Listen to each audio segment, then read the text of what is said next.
বলেন খাজা বাবা ভুয়া, আবার বলেন ভুয়া ভুয়া, খাজা বাবা ভুয়া, আবার বলেন চ্যালেঞ্জ তোলো, পৃথিবীকে চ্যালেঞ্জ তোলো। খাজা মঈনুদ্দিন চিশতি নাকি ভুয়া? মুস্তাকুন নবী বললেন খাজা মঈনুদ্দিন চিশতি রহমাতুল্লাহি আলাইহি নাকি ভুয়া। নাউযু বিল্লাহি মিন জালিক। আমি বলবো মুস্তাকুন নবী তুমি ভুয়া, তোমার পড়াশোনা ভুয়া, তোমার শিক্ষা ভুয়া, তোমার আকীদা ভুয়া, তোমার ঈমান ভুয়া, তোমার আমল ভুয়া, তোমার যত এবিলিটি আছে সবগুলো ভুয়া। যেই খাজা মঈনুদ্দিন চিশতি রহমাতুল্লাহি আলাইহি যার উসিলাই, যার ইসলামের দাওয়াতের কারণে 90 লক্ষ বিধর্মী মানুষ কালিমা পড়ে মুসলমান হয়েছে, এমন একজন মহান আল্লাহর ওলি সুলতানুল হিন্দ খাজা মঈনুদ্দিন চিশতি রহমাতুল্লাহি আলাইহিকে তুমি ভুয়া বলতে পারো? তোমার কত বড় সাহস! তোমার কবি পড়াশোনা ভুয়া, তোমার দেওবন্দের আকীদা ভুয়া। কারণ আল্লাহর ওলিরা যদি না আসতো, হয়তো তোমার পূর্বপুরুষও মুসলমান ছিল না। যদি 10 পুরুষ পূর্বে তাকাও, দেখবা তোমার পূর্বপুরুষেরা, 5 পুরুষ পূর্বে যদি তাকাও, তোমার পূর্বপুরুষেরা ছিল হিন্দু।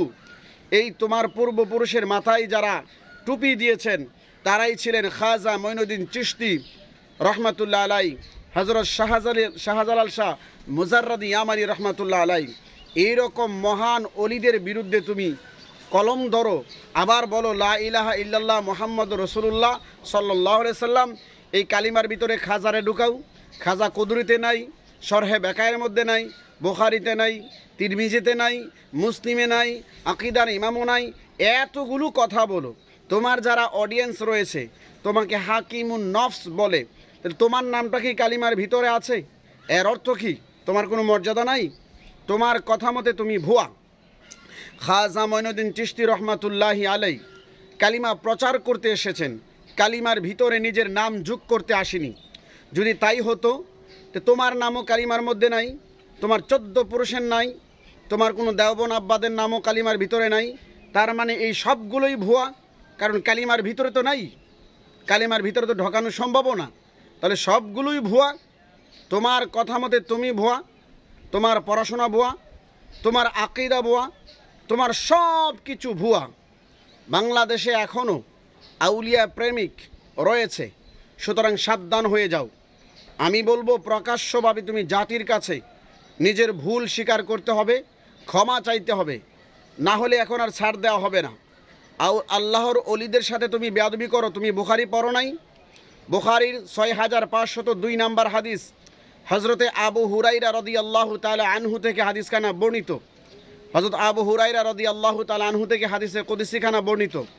আল্লাহ তাআলা বলেন, আমার বান্দারা যখন আনাবি হুরাইরা রাদিয়াল্লাহু তাআলা আনহু ক্বালা মান আদালি ওয়ালিয়ান ফাকাদ আযানতুহু বিল হারবি, যারা আল্লাহর ওলিদের সাথে বেয়াদবি করে, দুশমনি করে, আদাওয়াতি করে, তাদের বিরুদ্ধে আল্লাহ তাআলা নিজেই যুদ্ধ ঘোষণা করেন।